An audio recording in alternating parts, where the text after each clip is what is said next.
Going on YouTube? Today is Friday. Currently chilling outside. Did my COVID-19 test early this morning. They told me I won't get the results back for 12 hours sometime tonight. Plane leave Sunday. Heading back to Miami. I'm gonna do another day of vacation in Miami, and then I will head to Texas on Monday and see what's going on out there in the Texas world. So anyways, I was doing a video yesterday, but I had to go, so I didn't upload it. So I'm gonna reshoot it and re-upload it, so y'all gotta have a video for the day. How to move up as fast as possible out in the oil field. Now, this is how I would do it, based upon my skills and who I know, and the connections I done made. So here you go. You go out to the oil field as a company driver. W-2, 1099. I recommend 1099 for this particular method. Although when I did it, I was W-2 at a company called Detmar Logistics. But whichever way you go, W-2 or 1099, you need to be netting $2,000 to $3,000 a week in the oil field. Okay, 2,000, 3,000 net in your pocket after whatever deductions you got as a company driver. They need to be going in your pocket. Now, I did it as a W-2 worker, so after they took my taxes out, I was still left with $2,000 to $3,000.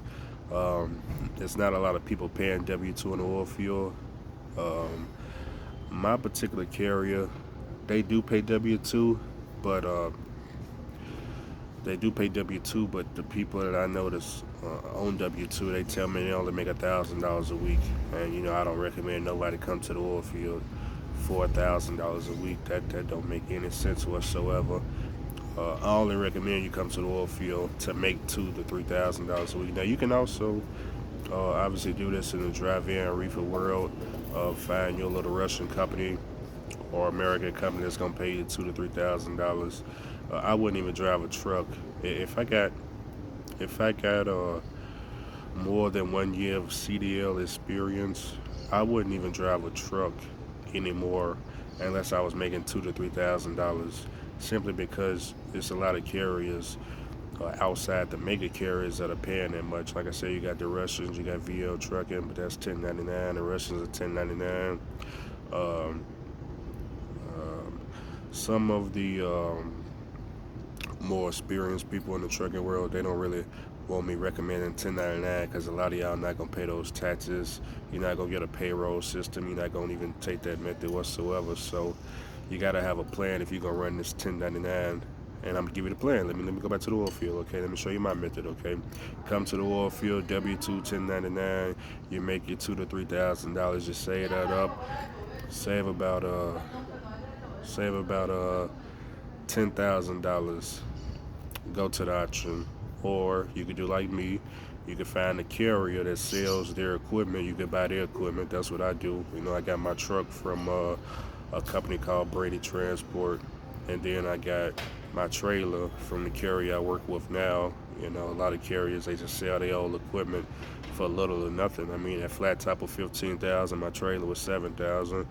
As Casanova once said in the video, can you get a truck and trailer for less than 25,000? Yes, you can. How do I know? Because I did it. He did it. I did it too. So we both did it. So and this is in 2021 now. Okay, 2021, you can get a truck and trailer, and it could all be working for less than $25,000. Okay, now of course you got to put in money for maintenance. I had to put in about $500 to $1,000 to get my trailer back rolling. Probably got to buy some tires and stuff like that.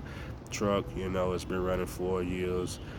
One of you guys was complaining last night in my comment section about how I only put like less than 100,000 miles on my truck since I hit it, and you know it don't really count because I'm not really doing what 2018 2021. I guess what is that 400,000 miles or something that some of you guys have already ran compared to me. Look, if you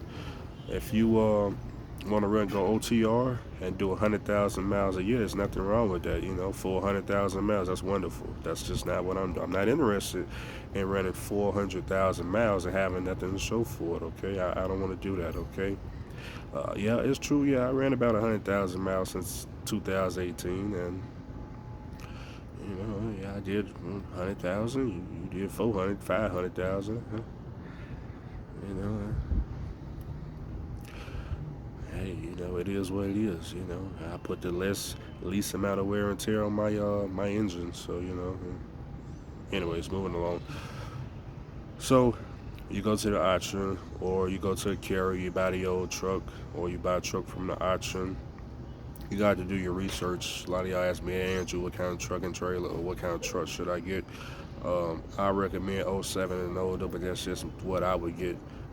I can make any truck work though. It ain't got to be '07 and older. I can make a 2012 Cascadia work. I get the truck, Migos, leave the money on the seat. The truck will be working perfectly. Okay, so that's what I can do. But like I said, a lot of y'all don't have those connections. So you just gonna have to do whatever you need to do. But like I said, all I need is 10,000, and I can get another truck. Okay, now of course I gotta put some money into it. So wait a minute, slow down. So you take this truck that's hanging on by a thread. Let's just say, for example, I went out and got me a 2005 Freightliner. Let's just say I got an FLD 120 with a 14-liter um, Detroit 60 series engine, 13 speed, and let's just say it had 1.4 million miles on the motor. 1.4, 1.2, 1.1. It's got a lot of miles, no rebuild, no overhaul. Uh, of course, I would change all the fluids, change the batteries, change the starter, change the alternator, probably put some new shots on. And, if it need brakes, then we'll have to tackle that issue. But other than that, man, I would change, like I said, everything I just named, and then I would lease that onto a carrier that pays 80%. That they'll provide you with a trailer. Notice I said 80%. I didn't say 70%. I didn't say 65%. 80%. Lease it onto a carrier. 80%. They'll provide you with a trailer. You pay the trailer, whatever that note is, 300 a week, 350 a week, whatever that cost is. You can do this. This works, like I said, in the drive-in and reefer world, but I don't really recommend the truck OTR. You're gonna come up with more maintenance faster. In oil field, you can baby it. You're just going down the street and back, so your chances of making this work is a lot higher in the oil field, flat land. You can just baby it, just 55 miles per hour, start in first gear, that type of stuff. You can baby it, but out there OTR, it's every man for himself out there, you know. Um, that's different. That's a different strategy right there. Okay, but anyway, so you lease onto the carrier, you get your 80%. You start running, like I said, baby the engine, just 55 miles per hour, loaded, empty, and you try to make a couple of checks, man. 3 weeks, 4 weeks of checks. Once you start getting some money, now you should be making if you already if you already know how to work a pneumatic. Oh shoot, is this pneumatic? I forgot. Y'all need a blower, don't you? You need a blower, so you guys gonna have to go to you gotta go to Sandbox. You can't even go pneumatic. I forgot you need a blower. When I buy my truck, it already got a blower on there, but y'all not gonna have that. Maybe you will, maybe you won't. You won't have a blower. Go to Sandbox, okay? Don't go to 5F, okay? I don't recommend 5F. Why I don't recommend 5F? The deductions is extreme, okay? When they get that problem solved, we'll start recommending them. I don't recommend Halliburton anyways. Any Halliburton, I don't. It's too low. Too low of a pay. Oil price is too high right now. So, not just 5F, just anybody hauling Halliburton. I just skip all that, okay? Move it along, okay? Move it along. So, you do your Sandbox, or if you can find a hopper bottom, I guess you can do hopper bottom, or they got some other type of trailers that haul sand out there too that you could do. You know, you just gotta look around. But whatever the case is, do whatever you gotta do. Get your 80%, and they pay 80% sandbox too. Some companies 85%, 83%. Maybe you gotta pay for the trailer, maybe you don't. It's different depending on who you go to. It's a lot different. So um, you get your money up, Get the money up, and then once you get the money up, you can dump it into the truck. You can rebuild the truck, put new parts on, or you could continue rolling the dice, and you could do like I did. You could find your cheap trailer.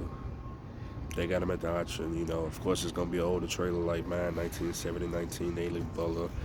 7,000, 5,000, 4,000. It won't be too many bidders. You can just go straight into getting you a pneumatic trailer. But if you get the pneumatic trailer, don't forget you ain't got no blower yet. So you got the trailer, you ain't got no. That don't even make sense, do it? No, yeah, it still makes sense. You just got to part the trailer, okay? Part the trailer. As long as you got the trailer, you got the truck trailer.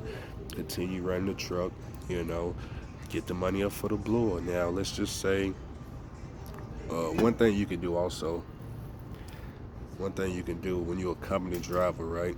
When you're a company driver trying to get that 10,000, you can just save a little bit more money and get the truck, and then have a little bit more money for a blower. You can do that. Work an extra 2 3 weeks to get that blower money. About 4 5,000 for a blower with install. You could do it that way too. Matter of fact, that's probably a lot better. So that way you get your truck and blower.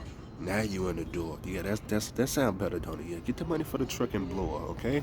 So instead of 10,000, 14,000. Okay, 14. Okay, I say 15. So 15. That's everybody. 15. There we go. That's the magic number. 15. I can do it with 10. You're gonna do it with 15. Okay. Um, but then again, with 10, I wouldn't have a blower on there. I would have to find one with a blower. I know how to find a truck with a blower. They all over the oil field. Look, there's plenty of owner operators in the oil field that's talking about it. Ain't no money in the oil field. They ain't making no money. They over at 5F. They ain't smart enough to leave. Yeah, so there's plenty of people out there that's like that. They truck is up for sale all day long because they ain't making no money. They $2 3 thousand. Ain't nothing wrong with making $2 3 thousand as an owner operator. I did that too. Just like I signed the lease agreement for $270,000. Okay, but as you get smart in the game, you realize, of course, that if you're making $2 to $3 thousand owning a truck, that's just stupid, man. I got this fly just about to die. Give me a second.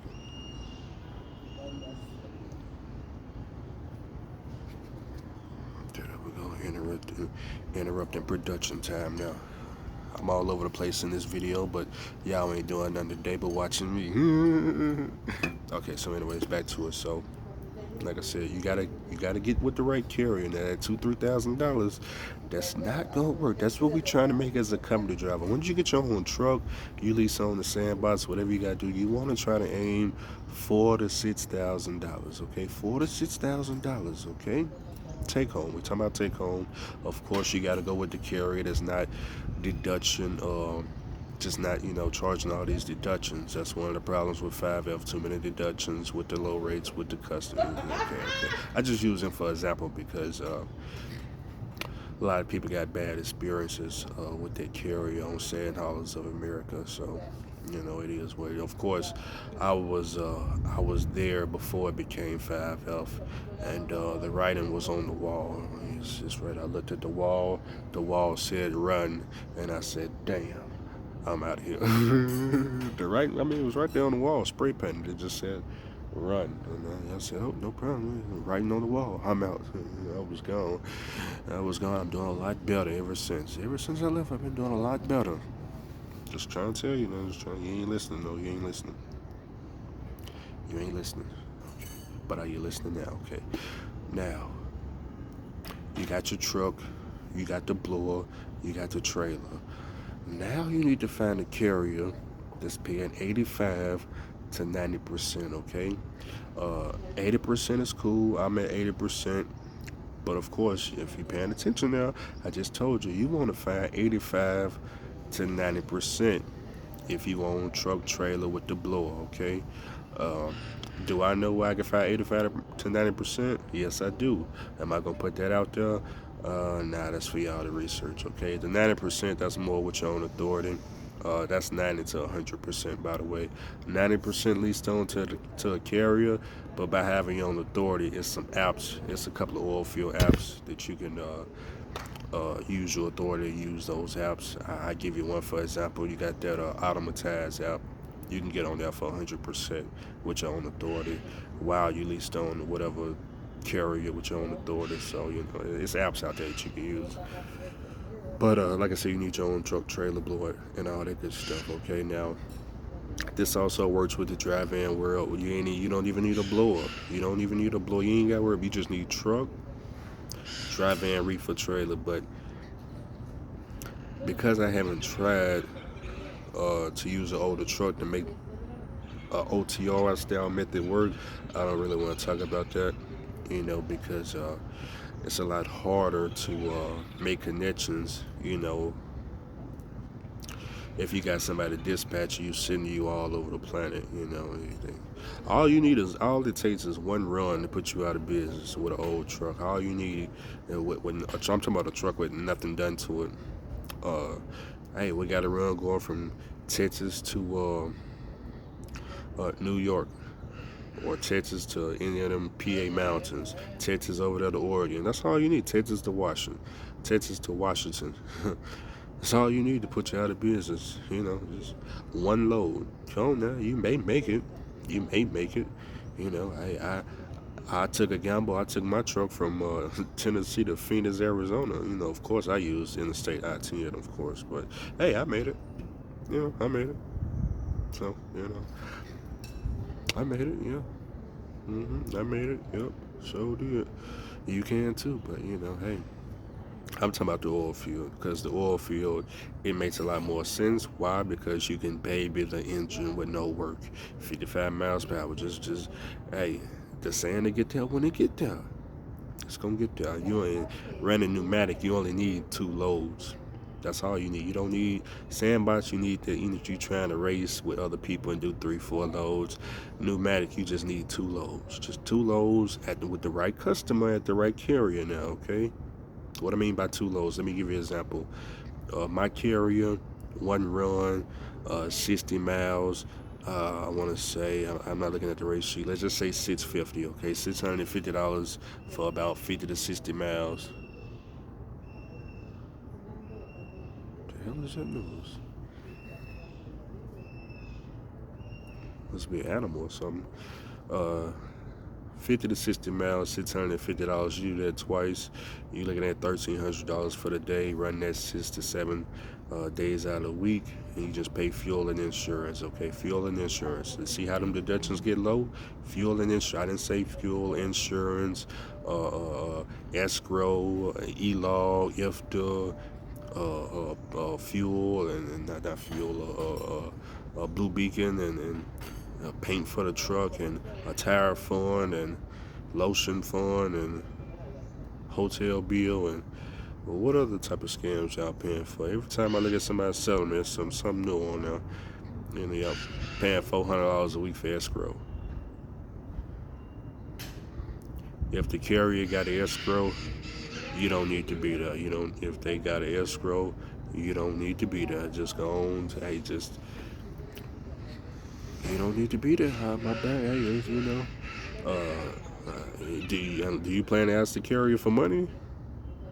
Did I say anywhere in this plan that, hey, and when you get this truck on the road, when it break down, you need to ask God, Daddy Jesus, do he got some money for you to help you pay your truck, your repair? Nah, I didn't say that. No, that ain't what I said. So why get them any money for escrow? You're not gonna be asking them for no money. Go get it out your own pocket, okay? Now, this is just a snippet. I got to go. Comment down below. Maybe I'll make a part 2 tonight or something. I don't know. I'm all over the place in this video. How y'all doing today anyway? What's today? Friday, Saturday, Friday? That's good. That's real good.